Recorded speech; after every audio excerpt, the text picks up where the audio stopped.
speak on the do's and don'ts of online dating. 10 years ago, dating online was considered a taboo.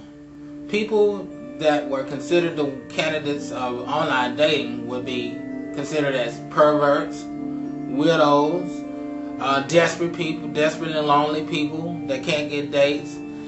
But now, just about everyone has at one time or another dated online or go to dating websites to meet friends. And there's nothing wrong with it now. It's socially acceptable, but there are certain criteria, certain things to watch for if you choose to go that route. Number one, let's look at the reasons why people date online. Their careers, for one thing, keeps them very busy. That they don't have time to date. It is convenient. I mean, you can reach thousands of people with the click of a mouse all over the world. And some people just simply tired of the club scene. You know, they're tired of the games, the same old lines, same old phony people. And you know, people now want somebody real, somebody that's gonna be on the level with them. And, you know, not just playing games all the time. Some people are tired of being fixed up by their mom or their favorite aunt, and so online dating is the next option. Now, let's look at the types of daters there is. The first category I classify as the whoop bam, thank you ma'am, or sir. Yes, I said sir because studies have shown that women are just as promiscuous as men. Although men may have an edge on it, but you know, it's women out there that just want casual dating, casual sex, however you put it. But anyway, there are people that fit in that category.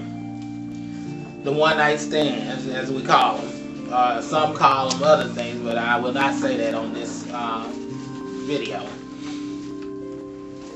Okay, then you got the ones that are just fit in the just want to be friends category. These are the safe daters, you know. Number one, they don't want to just jump into a relationship with somebody, so they want to play it safe, you know. So they just start out saying, hey, which I recommend, just start out being friends first. And then if there's chemistry and you have a lot in common, then you can develop a relationship. So that's a good category. And then there are people that only are looking for soulmate. You know, I call them soulmate seekers. And they'll tell you up front that they're looking for a spouse. And you have to respect that, you know, when you decide to meet someone like that. And then the last category, which I'm not going to dwell too much on, is those that are into alternative lifestyles. And I'll define it as anything other than man meets woman, and woman meets man, and you know, and normal type of relationship. Now that we have categorized them, now let's figure out what the do's and don'ts are. The first one would be honest with your potential mate. In other words, put the cards on the table. Let the person know that you're looking for a serious relationship. Or, you know, you just, you know, want to be friends and date occasionally. And if that's your intention, let that person know that so they can, you know, be aware and adjust to that situation. But don't go, you know, putting all the cards on the table. You know, you got to leave room for mystery and giving the person a chance to learn about you as well as you learn about them. Number two, try not to fall head over heels with that person, because it takes a while to learn what a person really is like. And I mean, it's just something you can't do overnight. It's good that you got the chemistry there, but you know, it takes more than chemistry to make a relationship work. Number three, insist on meeting after you chatted online for a while. I mean, you have a time period, you know, where it's a week, 3 weeks, you know, 3 months, whatever your time period is, you know, then insist that you meet that person. And if they're not, and if they're close by, and if they're not willing to meet, then this person is just playing games. For young ladies in particular, do not meet a person immediately at their home, or let them come to your home. You're going to probably meet at a public place, or McDonald's, or whatever, a little restaurant, whatever. But do not it's not advisable to allow that person to come to your home. Men as well, because like there are people that run games and scams, and sometimes they can have a boyfriend, and you can get robbed or burglarized. So I mean, some people make a living off of doing this, so you have to be real careful. And if it's a long distance relationship, try to schedule your vacations at the same time, so you'll finally get a chance to meet.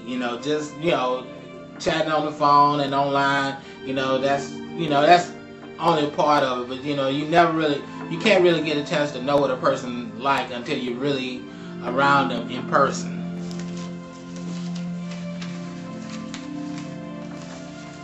Number 4, I had mentioned that earlier, just briefly. The scammers. You got to be aware of the scammers. There are a lot of people out there trying to run cons, and they use technology to advance their wrongdoings.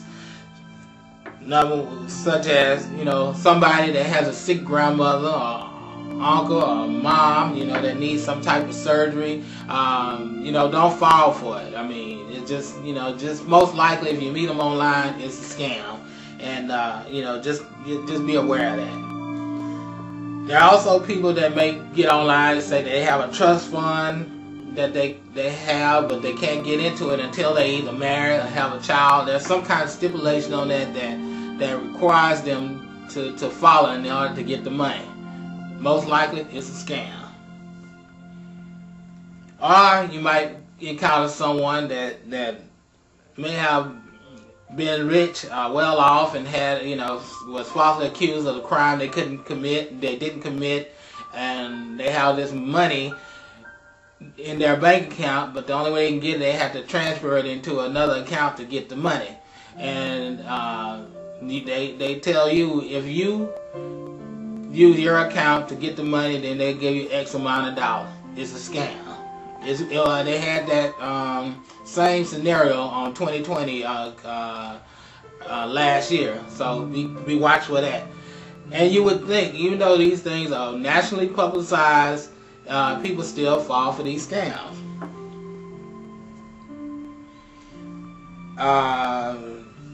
Now, I just want to also remind you that the internet is a good tool if you use it wisely and cautiously. But, it can also be a bad tool for evil things, and that's what these people are using it for. Now, once you meet a suitable candidate, come to some type of agreement whether or not the two of you should cancel your membership on the particular website that you met on, or do you want to continue to use it to chat on, or to exchange other information? But you have to get that clear, because the problem with that is that you may be online, you may use that same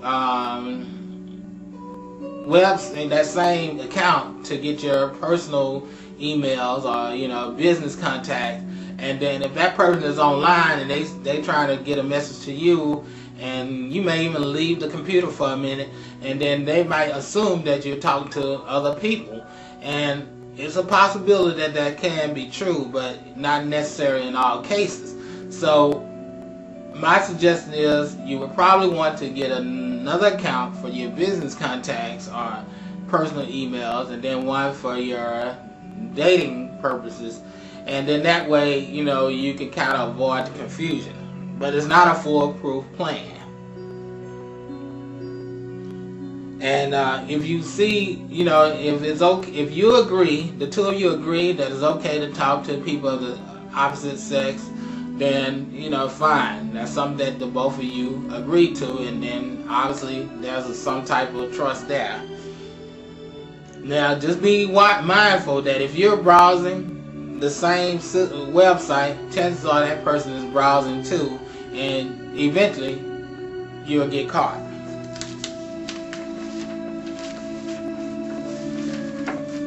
You have to maintain a level of trust here. You know, you can't watch a person's activity or monitor them 24/7, even if they was next door to you. It's just impossible. So you have to come to a level of trust.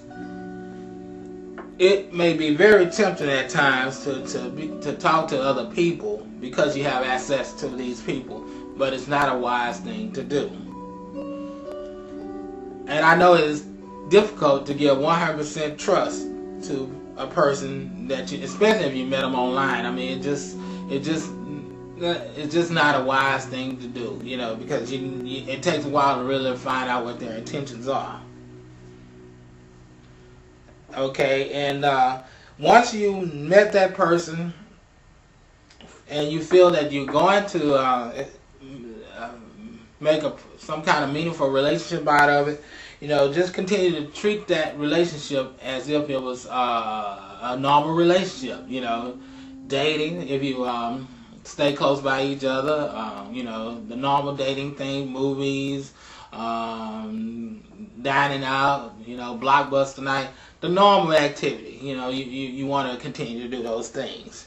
And if you have a significant other in your life, then you will minimize the time that you need to be online. And I don't think you would be online while that person is there at your home. I mean, it's, you know, then, you know, there's a problem. So I mean, that I would think that's the reason you have this person in your life, is to fill that void. And speaking of void, you know, we have to, you know, one, maintain a lifestyle, a life with, you know, your family, your friends. Continue to do the normal things that you always do, and instead of being online 24/7, because I mean, that's when the enemy puts in your mind to get involved in other things that are not spiritually healthy for you online. So you be watchful of that.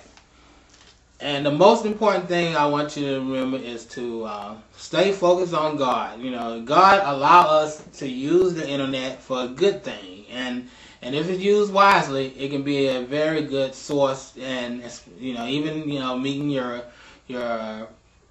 spouse or soulmate, you know, it could be a good tool, but you have to just be mindful of the do's and don'ts, and the type of people that you're subject to meet online. And so just be watchful of that. And just, you know, put your trust in God and not the internet or a particular website, because, you know, God has the final say so in the end. So basically that's it for the do's and don'ts of online dating. Until next week, take one day and one victory at a time.